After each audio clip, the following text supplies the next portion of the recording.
Welcome to Zeitgeist Radio. I'm your host, Morgan Rowe, founder of the Zeitgeist Academy. Zeitgeist means spirit of the times, and it is the collection of cultural forces that all contribute to what it feels like to be alive and part of a dynamic culture. Every episode, I speak with someone from a unique musical subculture. We dig into their passion and explore how music is a powerful force that brings people together. Before we dive into today's interview, I want to offer you something special. Have you ever considered taking voice lessons but found the prospect of actually approaching a teacher a little terrifying? Well, I have a free self-guided course on how to tell if you have a good voice, as well as the 4 key elements that you can work on to improve your sound. It's a quick and easy way to gain confidence and improve your vocal skills at your own pace. You can sign up for the course at zeitgeistacademy.com/radio, and again, it's completely free. My guest today is Milo, a cellist from Oregon, currently living in Salt Lake City, Utah. Milo, welcome to Zeitgeist Radio. Thank you. I'm very excited to have you here. I'm also very excited, mostly just to talk with you because we don't get to talk very much anymore, but also. I know. So Milo and I met at a school I used to run, a music school, where he was one of the teachers, one of the most amazing teachers, obviously. And then is going on to do bigger and better things. So arguably, we'll see. So let's start at the beginning. So you play cello. Yes. How the heck did you get into cello, and why did you get into cello? I mean, I come from a family of musicians, so that's, that. But my parents are singers. Interestingly enough, though, I didn't start on the cello. What did you start on? I started on viola. Viola? Man, I know. Was it just because you grew out of the viola and were like, this is awkwardly small now? I need another big awkward thing? Okay, you have to understand, I was going through a bit of a rebellious phase. I was 9. And so there were actually a couple times that school year where like similar situations happened where everybody was like, I'm going to do this. And I was like, well, that sounds dumb. And I'm going to pick something completely opposite. Not realizing that maybe there's a reason that nobody's picking the thing, and so it was totally a rebellious thing. I was actually really lucky. My elementary school had a string program, which is insane. That was unheard of then, and I'm sure it's unheard of now. Yeah. Particularly in public school. Yeah. But yeah, so I chose viola out of rebelliousness. My older brother played the cello at the time, and I didn't want to be like him. Of course. And everybody was picking violin, and I was like, well, that's just dumb. I'm not going to choose that. So I picked the viola, and I played it for a year, and then I kind of hated it. It's really awkward to play, and I wasn't even playing on a viola. It was a violin that was strung as a viola, because when you're little, that's pretty much what they do. But yeah, so I hated it. And after a year, I was like, well, I need to switch. I'm going to do something else. And I kind of chose the cello for all the wrong reasons. Again, my brother was playing at the time, and I knew that if I switched to the cello, I could probably get private lessons because he was getting private lessons. And I had this idea. I was like, if I pick any other instrument, it's probably not going to happen. Like, my parents aren't going to drive me, to a completely different place for a different set of private lessons. So decided to go with the cello. And that's awfully logistics focused for a 9-year-old or a 10-year-old. I know. Like, thinking, that would be an extra trip for mom. I know. Oh, it was like kind of a pragmatic child. And so I chose it for all the wrong reasons. And then I ended up obviously falling in love with it. And it's funny, when you first start an instrument, and this as an educator as well, you have a kid and they really like it in the beginning, and then they hit like the plateau, the hard part. And that's kind of like the telling point of whether or not they're going to continue that first plateau. And a lot of kids don't make it past that. And some do, and it's fine. I don't remember ever having that moment with the cello, like Wow. as a young beginning person. I'm sure it happened, but I literally I have no memory of ever thinking like, wow, this is really hard and I don't know if I want to do this. I just played and I liked it. I definitely had those moments with piano where Oh, it I would bet. just, yeah, several times. Or it would just, I don't know if it was because it was hard, but I would hit a plateau and then Mhm. feel that frustration. And there were many times when I was convinced I was going to quit, but then I didn't want to hurt my teacher's feelings because I really Oh, liked her. Morgan. So I couldn't like muster up the courage to tell her. And so I just was like, okay, well, I'll do one more year. That happened. I Wow. remember at least two times that happened. People pleaser. I guess so. Oh. Oh, I had that moment with piano as well, and I definitely quit. I was like 7 or 8 or something, Yeah. and it was hard. It was so hard. And like in retrospect, I'm like, I don't have coordination, which sounds ridiculous. But like as a Yes. cellist, it sounds ridiculous. But I remember I got to The Donkey. That was the song. And it like you actually had to do like two different things in your two hands, and I couldn't play it and I couldn't figure out like how to get the coordination thing. And my teacher, whoever she was, I mean, I don't remember. I'm sure she did try to teach me like how to do it, but I was just like not in it, and that was it. No piano. I Oh. hated it until college, and then you have to. Yeah. You already played piano, so that was probably nothing for you. I was upset in college because I had to take piano proficiency.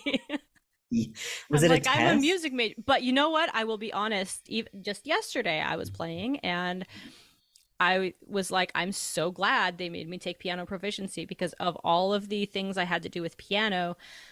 Most of my lessons were like learning technique, learning Hmm. these complex pieces. Piano proficiency was like play 1 4 5 1 in Yeah, every key, yeah. major and minor. And that wasn't at the time like I could play scales and arpeggios and all this kind of flashy stuff, but simple chord progressions 1 4 5 1, and then there were other ones too, but oh my gosh, after college, that is what I actually use in the real world. I don't exactly remember the moment where I was like, I'm going to study music in college. Like, I don't remember having that. I think it was one of those things that I was waffling about. And Yeah. I went to, it was either Gonzaga or Puget Sound for an audition. And I was telling him, like, yeah, I don't know if I'm going to major in music. He's like, why are you lying to yourself? You know that you're going to do this. So just own it and do it. Wow. Okay. I was like, oh, all right. And so when I did actually get into college, and I did not go to Gonzaga, but still those words stuck with me. And Yeah.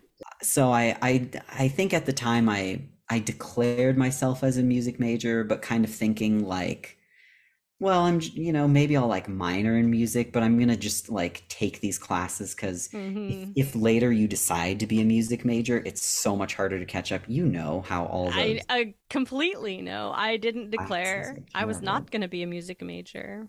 And then I just kept taking classes. Yeah. Oh yeah. Yeah, yeah, yeah. I remember you told me that, and then all of a sudden you just have a Yeah. music degree.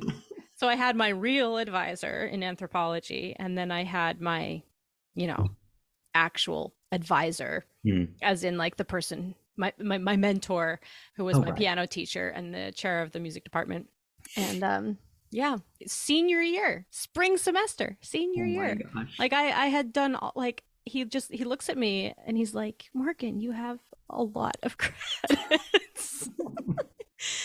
You just do it, and I then all of a know. You just sudden, do it. And it's so funny when I talk to musicians, like so many of us just like it's a lifestyle, you know. yeah, It's not, I don't think anthropology about was an it. interest, but music was a lifestyle. I just always was in choir, so I joined the choir. I just Yeah. always took piano lessons, so I kept taking piano lessons. you What know? was your excuse for theory 3 and 4? Jeez. Oh, I know. There was no Oh all my, my friends were in it at that. It was oh just my what the God. whole group was doing.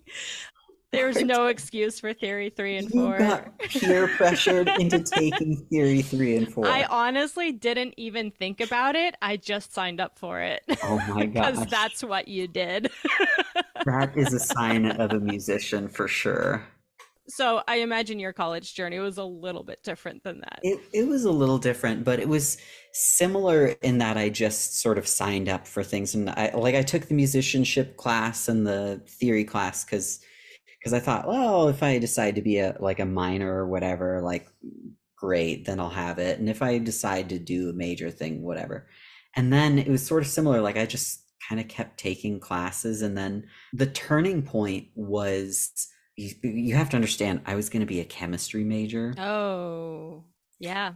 and my orchestra director had a rule: if you had to miss orchestra because you had a class conflict of any kind, you automatically had to sit in the back of the section. Didn't matter who you were, how good you were, how dedicated you were. That was the rule, because it wasn't fair to the people who were showing up every day. So spring semester, I had a lab conflict with my chemistry lab, and I had to miss one day a cycle.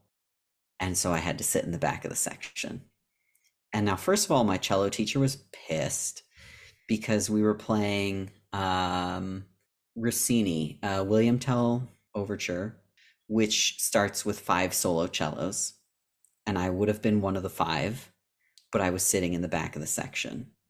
And it was honestly kind of a blow to my ego, which sounds really terrible because I don't ever think of myself as like having a huge ego, but apparently I had enough of an ego that I knew that Well, like I mean, it makes sense. It's your self concept. You're not the person who sits back there. It's not an I don't yes, know. No, knowing you the little bit that I do, like that's not an ego thing. That's just a self concept thing. Is you sit in the front, you sit up, you don't sit back. I understand that.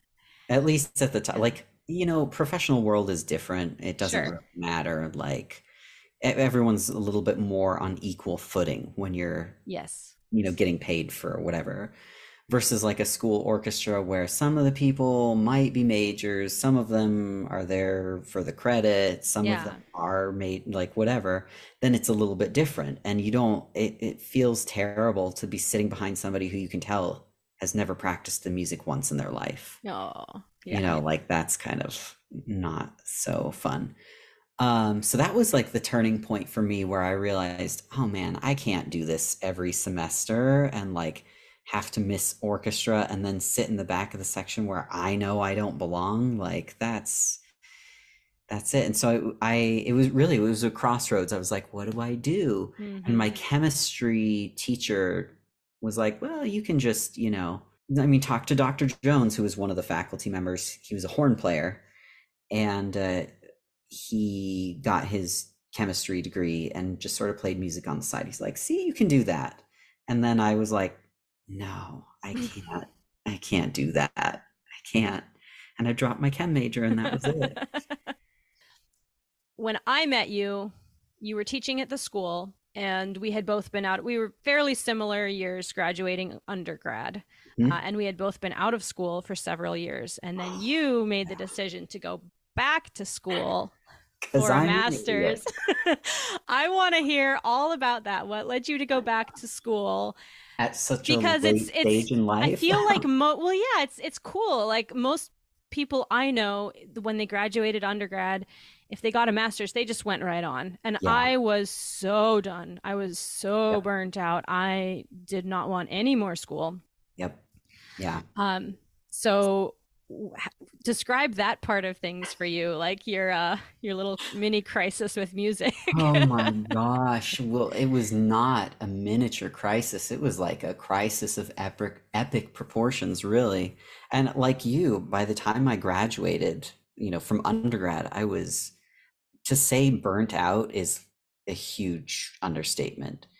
And part of it, a huge chunk of it, was just the amount of pressure that I was putting on myself. Having not studied private lessons at all in high school. And then like just hitting the ground running in a performance program, even in a liberal arts setting, it was a lot. And I thought I knew what to expect, but I really didn't. And especially, I was really behind in my Mm-hmm. technical skills. Mm-hmm. Sure, I'd been playing in high school, but anytime I didn't know how to do something, I kind of just made it up. And consequently, my technique was pretty garbage in a lot of ways.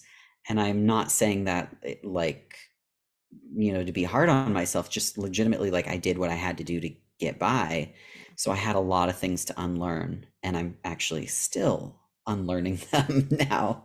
So learn your technique the right way the first time to avoid that. But so it felt like a lot of pressure, Yeah. self-imposed. I have to be very clear about that because I don't think there was anybody in my program or my teachers or anybody saying like, oh my gosh, you're really behind and you need to do better. And like, that was not, it was totally in my head, but that's a very powerful thing. Yes, it is.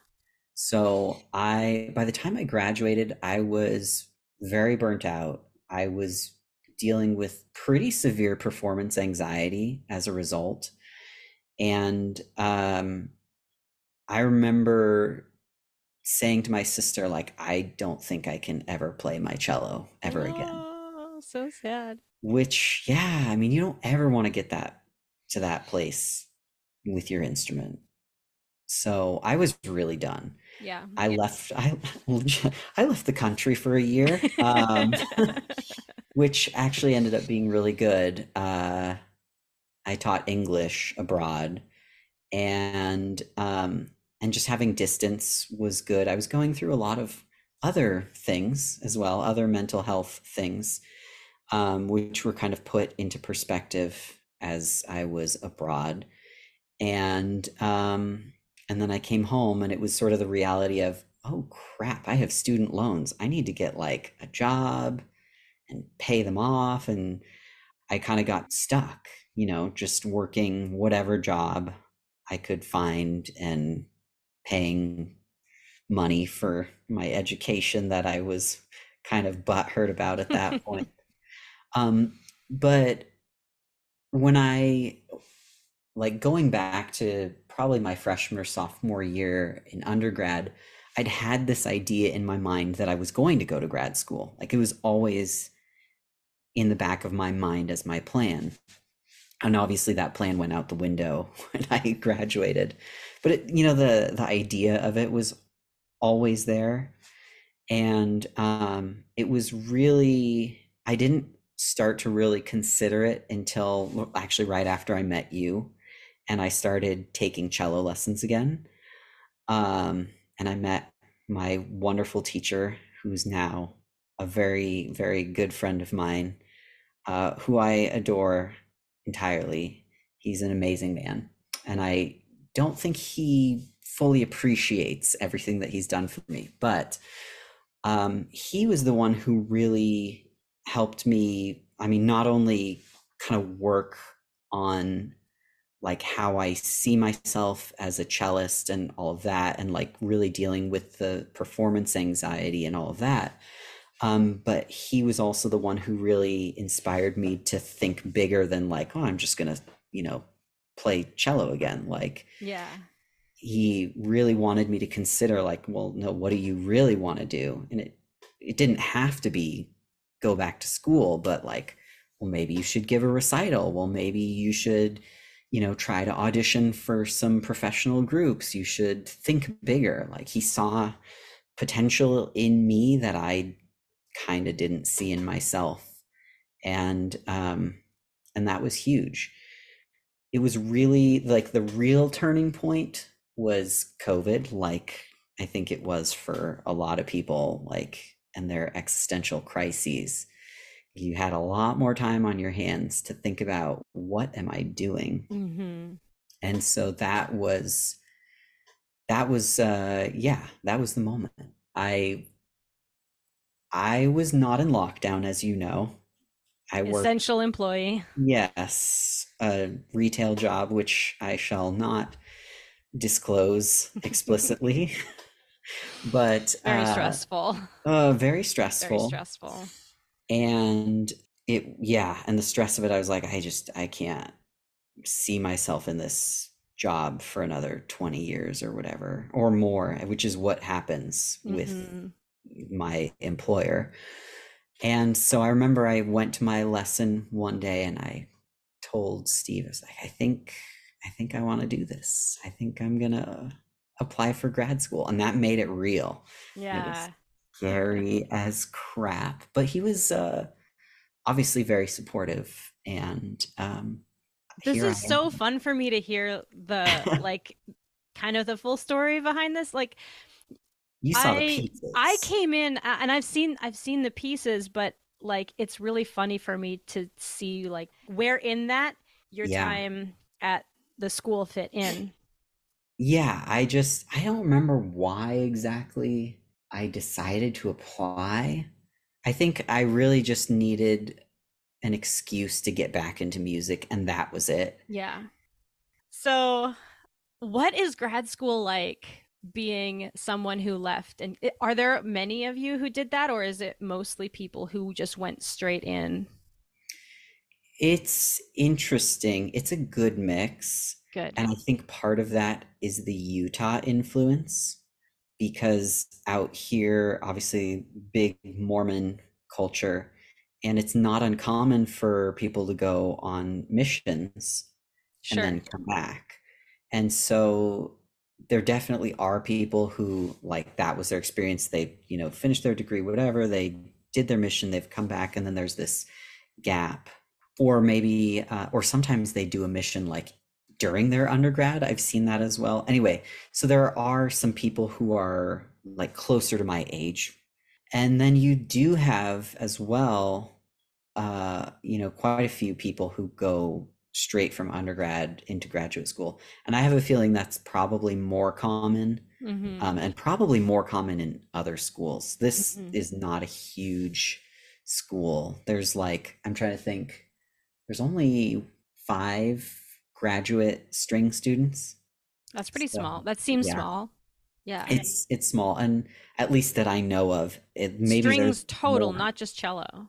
No, there's 2 cellos and 3 violins that are graduate students. One's a DMA student. And again, maybe there's more who are like, I don't know, just like not in orchestra because they don't need to be, or and their focus is like theory or musicology or something. But in Okay. terms of performance people, there's 5. It's kind of weird. I feel like an old grandpa a lot of the time. So I would love to hear. I have not heard a ton, only just some like text messages. Tell Hmm. me about your thesis project. I want to hear Oh, all about yeah. it. I'm actually really, I don't think I explained this to you. As a performance major, I technically don't have to write a formal thesis. I was going to ask about that. But that doesn't mean that I don't have a lot of opportunities to write papers in literally every single academic class. There's always a final paper. And I'm like, can we just not? I don't have time for this. But as long as they're going to make me write papers, then I'm going to write about things that interest me. Yeah. I'm really interested in diversity in music, particularly because I'm sure this is probably similar for you, but in my undergrad, you learn about old dead white guys, and their music's great. Don't get me wrong, but I can name like 3 female composers that we studied. Clara Schumann. Hmm. Hildegard von Bingen, Hildegard von Bingham. Yep. Yep. and I think we mentioned. I remember Amy Beach being mentioned at least, Uh-huh. Mm-hmm, and mm-hmm, I think mm-hmm. actually the Boulanger sisters, and that's about it. And I think this is so important because what I took out of that was, oh, women just weren't writing music. Yeah, exactly, It which was it, is it was not a true. cultural thing. It's just the guys wrote the music and the women they played it, they performed, they could Right. reproduce, and there was a whole thing on that.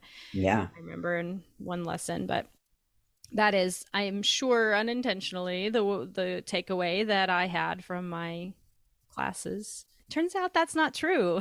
Not true at all. And I think that's the problem. Yeah. That's pretty much everybody's takeaway. Either it's one of two things. Either A, women were not writing music, or B, their music's not good enough To for. get People come to me all the time asking if I can help them figure out if they have a good voice. In fact, I get asked that so much, I made a mini course you can take yourself to help figure out what good means to you, identify your strengths in your voice, and find the areas you can work on to make your voice even better. Head over to zeitgeistacademy.com/radio for free access. That's ZEITGEIST academy.com/radio. You and I have talked, we've had hours of conversation about just the mental journey Oh, of a classical musician. It's pretty wild. Like, yes. I think classical music is generally just, it's so deep. And I'm sure many others, I know many other genres are deep, but classical Sure. music has a very specific way of being deep and Yeah. complex and embracing like insane complexity. Like you look at a symphony and it's kind of bonkers everything that goes Yeah. into it, and that's canon, that form is what it is. And so the along with that there's a level of okay, well, your instrument can also be very complex, Mhm. and it's the more you study it, um, and the more you realize, at least for me, as I was studying piano, the more I realized what the instrument was capable of and what I was capable of Yeah. bringing out of it. It got to be kind of like it's just exhilarating, but also terrifying, because then Mhm. it's those hills plateaus, where Yes. you'll climb a hill, you'll learn something, you'll be so pleased, and then you'll kind of plateau where like, okay, I can do this thing now. And then you just kind of see the worst is that moment you see the next hill and you're like, I thought I knew something, but I know nothing. There's Yes. so many layers. And I think as I've gotten older, and the key for me is just actively, it has to be actively working to just enjoy that and be like, oh my gosh, there's more. Yeah. But wait, there's more, like in a good way, rather Wait, than there's more. fuck. Yeah. Yeah. There's Oh, those moments too, but yeah. um it's music. It's Yeah. music. Like we do it, we say we do it because we love Yeah. it. Yeah. Do we? So let's make it a healthy kind of love rather than a Yeah. like toxic kind of love, which both Yeah. you and I kind of fall into that mindset sometimes. Yeah. It's hard. It's yeah, It's mind really games. hard. That's definitely personal growth happening when you learn music. It is. Yeah. At least, okay. Social media is kind of like good and bad. And again, there's a lot of like areas where it would be very easy to compare yourself. You have all the like Juilliard kids, like, look at this great thing I'm playing. Yeah. But there are also people who are trying to bring awareness to these kinds of issues. Yeah. And like, I know there's one person I follow on Instagram. I think the account's called Classical Wellness. If you haven't found it, look it up because she's amazing. And like talks a lot about like how to have a healthy mindset in practice, in performance, in like doing mental preparation when you're having performances, how to approach auditions, like all these things that I really wish would have been Mm-hmm. said to me when I was an undergrad. And I don't mean that like in a disparaging way, against the people who were my teachers and all of that. I think it just we weren't at a place where people were really talking about these things, and even now it's not discussed enough, Mm-hmm. but we're starting to get there, and at least there's room for growth, but we're starting, so that's good-ish. Yeah. Yeah. So your baby's in the hospital right Oh, now. yes. Yeah. What happened and how did it happen and like how? What? Yeah, my poor baby. What happened? It's a very good question. Uh-huh. Not 100% sure. I think it got dinged, but I don't have like a memory of like hitting my cello on something or anything like that. But my cello has a crack, so that's the thing, and it's a crack in a bad spot. It's like, so the cello's got like the upper round part. These are the upper bouts, and then you've got the lower bouts, and then the part that goes The scoopy in side. the scoopy side. Those are Yeah. called the C bouts because they're shaped like Seatbelts. C's. Oh. Yeah. And so I have like it's an almost 3-inch crack Ooh. on one of the C bouts, which is a terrible spot for a crack. Just in terms of like how it has to be repaired, you can't just repair it from the outside. Like sometimes if it's depending on where it is, they don't have to go inside to fix it, whatever. But it depends. For a crack on the C bout, there's really no way to repair that from the outside. It has to be braced from the inside. They'll take it looks like a spatula, almost like a metal spatula, and they'll insert it underneath the top plate, Yeah. like that front, what you would consider the front, and they just like kind of separate it and take the top Boink. off. It's and, Oh. and the sound is terrible because it's just the wood is cracking. And so that's what they have to do to repair this. They have to take the top plate off. And then I didn't know this, but apparently they use linen to brace it on the inside. Um, What? well, it depends. Okay, so I have to be clear. It depends where the crack is because Of course. sometimes they'll use wood, little pieces of wood for Hmm. braces. But for the C bouts and the upper bouts and lower bouts as well, I think they tend to use linen. Man, that But seems yeah, like it would mess up your acoustics, though. it's thin. Yeah, you're right. I think there is probably a chance of that disrupting the sound if it's too much. Like you Yeah. wouldn't probably want it You're not over. just stuffing linen in, Yeah, obviously. yeah. We've got a bed sheet Exactly. in here. Yeah, just shove it on in. Oh my gosh. I just this is really random. Okay, so they're taking the top plate off, right?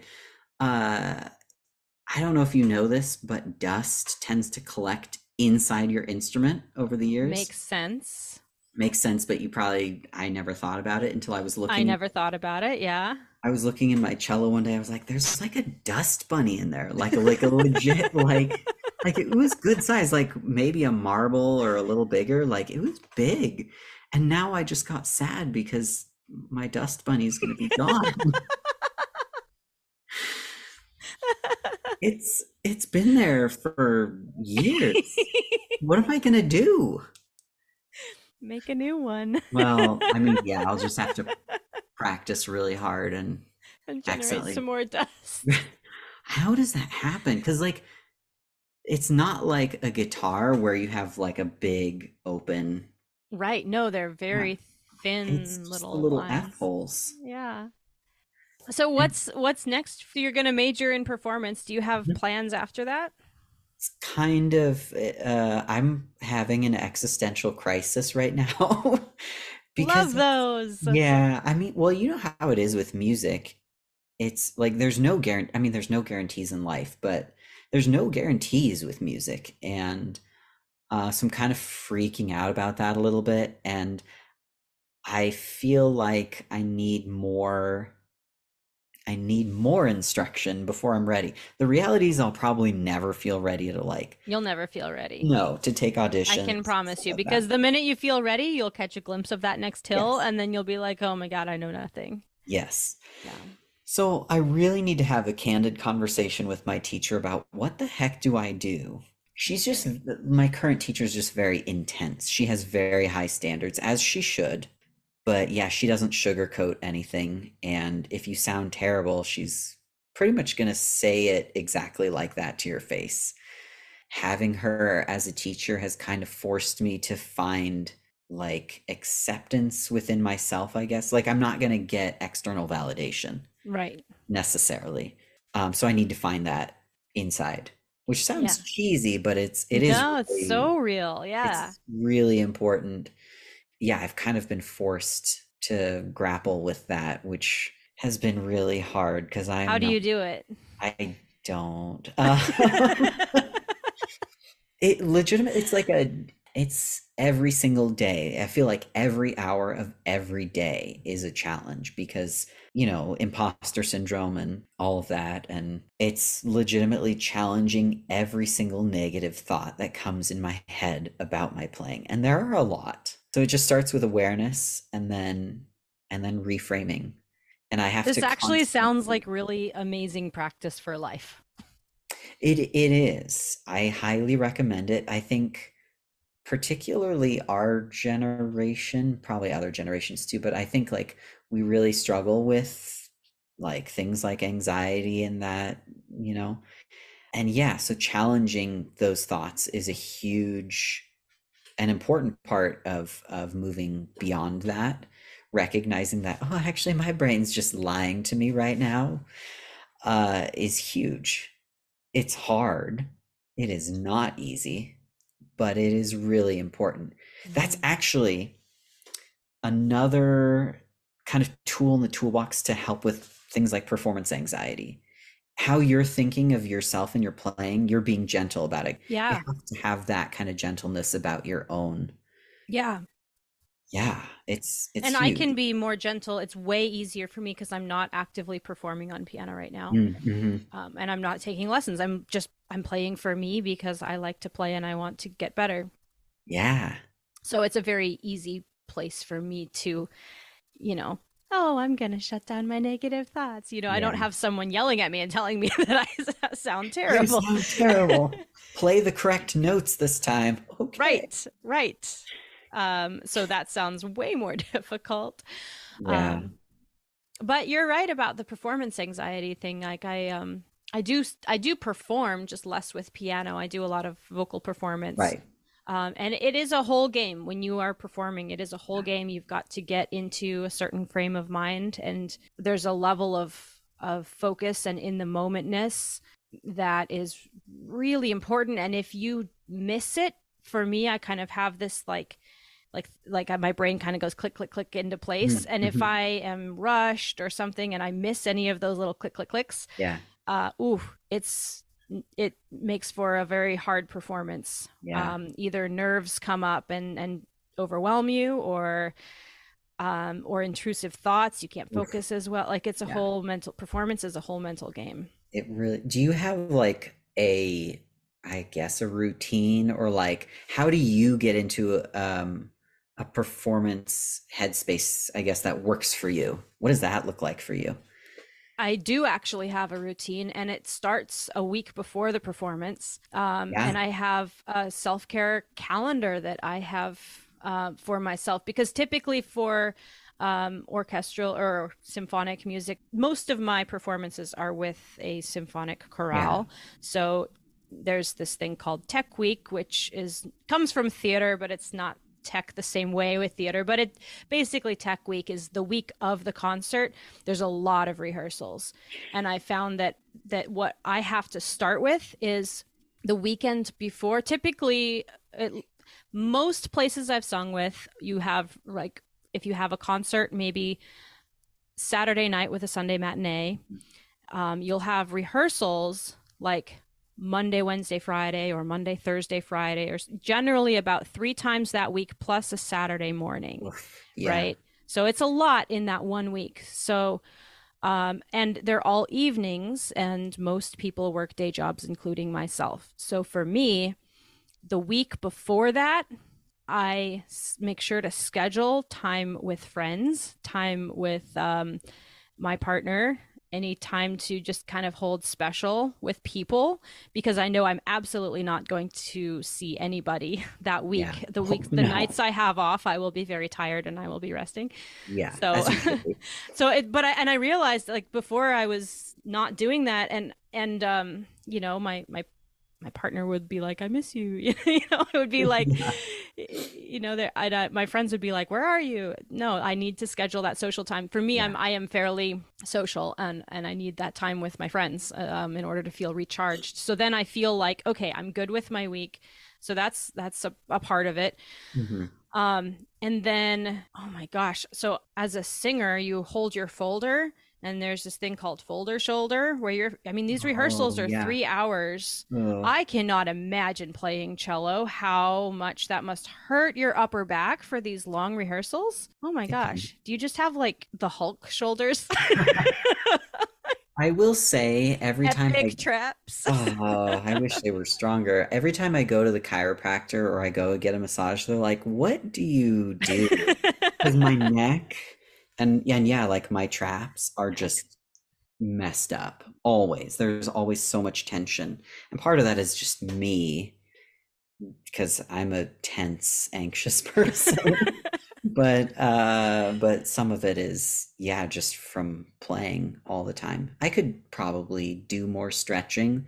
That would Hmm. probably be helpful. Yeah. So first of all, in just to sustain, I do work out regularly, Yeah. and I do specifically traps and like upper Oh, body and back exercises because it just hurts. And you're yeah. standing and you're tense. If you don't do all your click click clicks mental game, Yeah. you can get really really tense, and it's physically like there was one concert recently where I didn't follow this whole routine, and I was like messed up for like a week. Like it was a Oh, solid 2 weeks. I was in so much pain afterwards. So yeah, so physically, just whatever taking care of yourself means. So for me, it's working out on a regular basic level. I do weightlifting, but anything that does some kind of strength. yeah. And then on the off nights, but I don't work out if there's a rehearsal, but Yeah. on the days that there's not a rehearsal, I do work out. Even just some basic cardio, something to just get your body moving, your blood pumping, and get all of those tight little things relaxed. And then the day of the concert, especially if there's a morning rehearsal Saturday and with an evening concert, Right. I schedule myself a massage in between during the break. Ooh, I like that. Most instruments rely on a relaxed body Yeah. You to get should. your best sound, and as a Yes. vocalist, that's definitely true. So if you can afford it and you have, the availability to get it, I know that not everybody can, but that has made a huge difference for me, is to get a massage in between the dress rehearsal and the concert. And also to eat protein about 2 hours before the concert, have Yeah. a very protein rich meal. Protein provides a very sustained energy. And you don't want to eat too much right before a Mm-mm. concert. That's no good. But about 2 hours before, to have a good protein rich. And then also to drink water throughout the day. Again, 2 hours for vocalists. Again, your voice is your muscles, and Yeah. it takes about 2 hours for water to work its way into your muscles. So drinking water right before you go on is helpful in other ways, Yeah. but it's not going to hydrate your muscles. So that entire week, again, that all like drinking tons and tons and tons and tons, and like probably double my normal amount. I try to drink Right. a good amount of water anyway, but double that amount for concert week and concert day. Making sure I'm very well hydrated prior to. So that's a lot of physical thing. Yeah. You asked.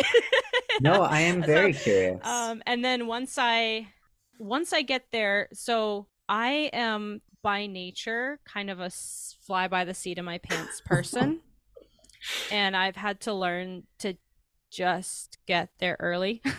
Ah, Which can even be, there's a call time when everyone's required to be there. yeah. And typically a choir will warm up together, so I don't always have to do that. I know that you would, as an instrumentalist, probably warm up on your own. Yeah.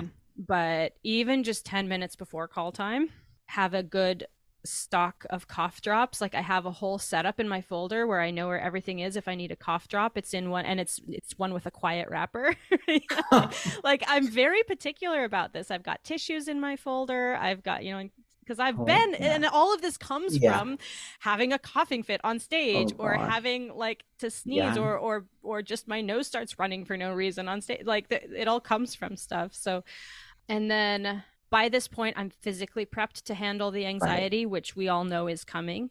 To get in the mental game, I set a focus for technique.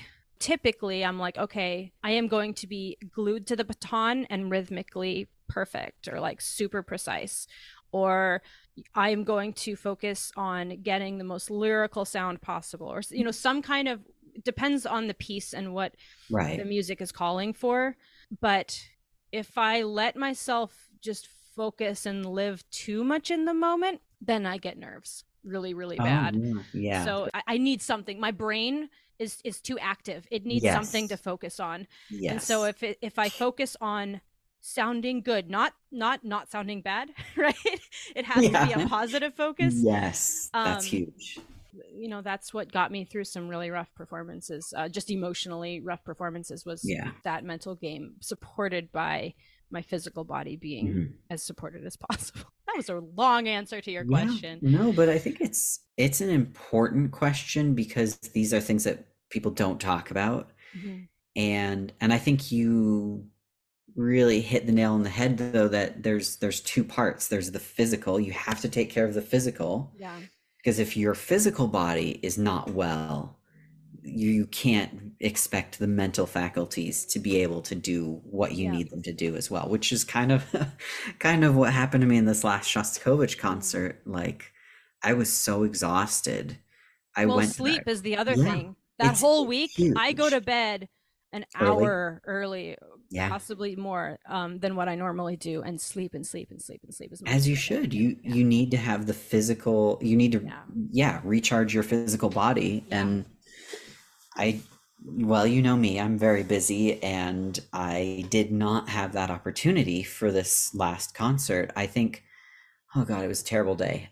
I worked from 5 a.m. till 1 p.m. Then I had orchestra rehearsal, which typically on concert days, they try to let us out early. We do like sections and we whatever run things, and we're usually out Vibe of check. there Hmm. from, we rehearse just from 2 to 3, and that's it, and we don't go till 4. Well, this concert was kind of crazy, and we needed the whole 2 hours Oh, that's for brutal. rehearsal for Shostakovich, which, if you've ever played Shostakovich, Yes. anything is intense. Yes. Physically, mentally, emotionally, it's very intense. So we rehearsed the entire time, and then I knew that I couldn't go home because I had another rehearsal at 6 o'clock. Oh my gosh. That's too much playing. It was way too much playing. And concert was at 7:30, by the way. So I, like, by the time we got done with rehearsal at 4, I knew if I drove home, by the time I got there, I'd have to drive right back with traffic and everything. So I just stayed at school, and I was exhausted. I took kind of like a power nap, but it was not enough. And so I was on stage, and I was just like, my focus just was not there. Mm-hmm. I Mm-hmm. was too tired. And on top of it, all of the musicians around me were very anxious. Mm-hmm. Like, I could feel the anxious energy because it was Shostakovich and all of that. There were just mistakes that happened that have never happened before. Mm-hmm. Solos coming in the wrong place, people miscounting things, whatever it is, just stuff. It was an interesting concert, but I mean, these are moments to learn Mm-hmm. um, from a performance perspective, so I can look back and say, okay, well, I there are definitely things that I could have done to physically prepare myself much better for the concert than I did. But also, like, those learning experiences of, like, well, what do you do when something goes wrong in a concert? Yeah. Because guess what? It's going to happen. It is absolutely going to happen. What do Much you as, do? I'm curious what you do. oh my gosh, panic. No, it depends. It really depends. As a section leader, though, you kind of have to be on top of things. Yeah. And I mean, it just helps if you really know the music Yeah. to the best of your ability. There are times there's nothing you can do, and stuff's just gonna be what it is.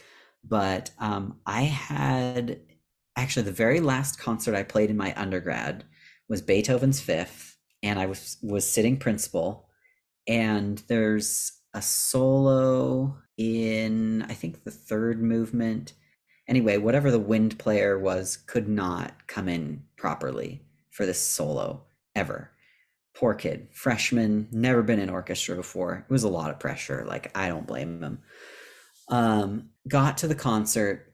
I can't remember if he came in early or if he came in late, but he didn't come in correctly. And the cellos are supposed to be marking the beat, like in relation to that solo. And everybody around me panicked. Like it was just palpable. And I had a rare moment of clarity, which never happens. And I was like, I know what to do. Like, I know where this fits. And I just like gave the biggest cue of my life and we like got back on. But Awesome. that hardly ever happens to me. Usually I'm like, oh no, where are we? And and then eventually somehow find our way back together. But you just, Yeah. yeah, it's hard because you don't ever know what you can't like really prepare for it. No, you can't. And I think that's another like mental headspace I've had to build for myself to step Mhm. into is we are all here together and we have already done everything we can. Yeah, We like by the time you're at concert, it doesn't matter if you should have practiced more or whatever. It is like yeah, you there's just this palpable reality of where you're at and whatever happens. And all you can do is stay glued to the conductor and just really focus in on like we are here to make music for people, and that's what we're doing, and we're going to make the best music possible, and sometimes things fall apart, yeah, and that's just sometimes things fall apart, and we're totally. just here to share this with people who want to hear it. I think sometimes it's really easy to get so focused on what you're doing in your part, Yeah. like even in rehearsals, that you don't really take any time to listen to what's happening around you. And even just taking a brief second and like expanding your awareness to what's going on prepares you for stuff like that so much better than Yes. like just knowing what you're playing at this part. If it doesn't matter if you don't know how it goes with everything else, like Yeah. we're so focused on what am I doing right now, but it's not about It's me. not, no, and that's the whole point of it is the music. Yeah, You are one piece in this huge thing, and yeah, there's so many people making it happen. It's amazing. exactly. Classical It's music's amazing.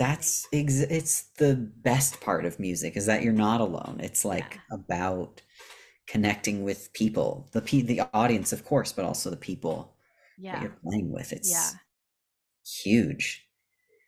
So I have a question for you. Do you know what zeitgeist means? I don't know if I could give you a formal definition. Sure. I've definitely heard the word. So zeitgeist means spirit of the times.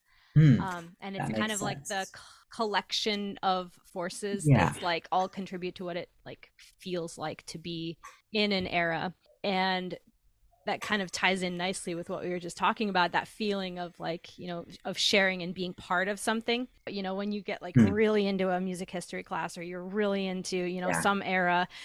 For you and me, it's when we listen to Beethoven. Oh, always So Beethoven. there's something I call a zeitgeist moment, which is like that moment where music just comes alive for you. Yeah. And you're just kind of consumed. So what was a recent zeitgeist moment that you have had?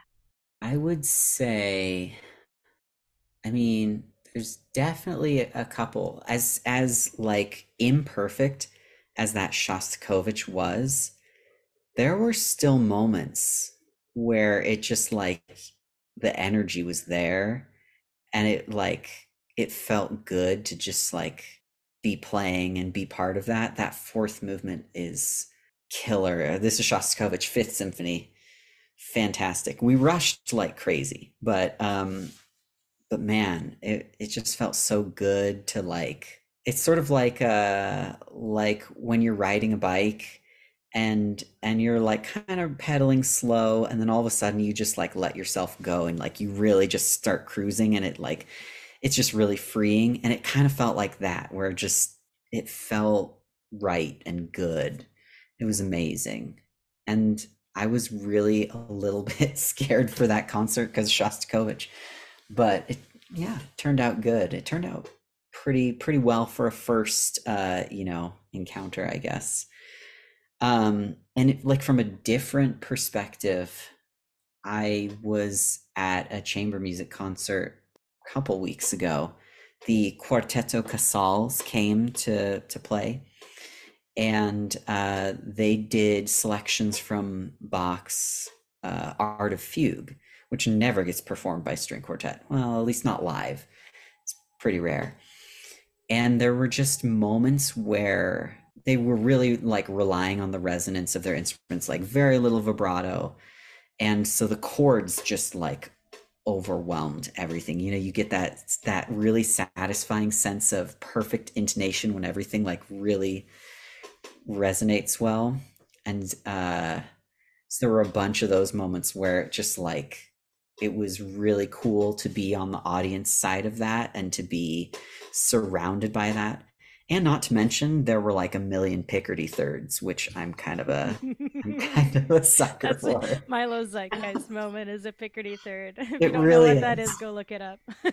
Oh my gosh. It was like legitimately most of the selections they chose, I think, were in D minor. And so most of them had a Picardy third at the end. And the like it was just like the sound was everywhere and it was the coolest thing. But I think you're right. That does sum up my zeitgeist moment as a Picardy third. I'm a sucker. Love it. Like I that's love it. how you make me happy. Just a Picardy third. See, you're not so grumpy after all. Not all the No, time. no, not if there's a Picardy third. Well, Anyway, Milo, thank you for being on my podcast. I've thank you had for such an having amazing me. time.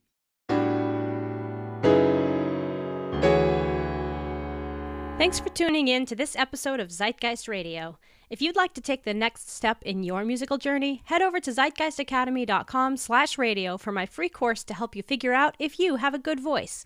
You can also check out my online course on the basics of singing, Discover Your Voice, made especially for introverted women. Music for this episode was created by Ian Boswell. Please hit that subscribe button and tell all your friends you found a cool new podcast. See you next time.